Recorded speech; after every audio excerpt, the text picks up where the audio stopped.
Isiniwalat ng aktres na si Marjorie Barreto na humahantong umano sa pisikalan ang away nila ng dating asawang si Dennis Padilla. Sa latest episode ng OG Diaz Inspires, noong Huwebes 11 ng Abril, sinabi ni Marjorie ang pinakamalalang pananakit na ginawa umano ni Dennis sa kanya. The biggest physical abuse that he did to me was when Julia was a few days old. Kakapanganak ko pa lang sa kanya. Galit siya sa akin, parang I complain about something, lahad ni Marjorie. Dagdag pa niya, naglalakad ako. Papasok ng kwarto. From the back, he hit me so hard in my ear.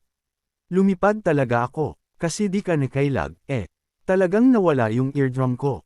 Kaya sumailalim daw sa isang operasyon si Marjorie dahil sa ginawang pananakit ni Dennis sa kanya.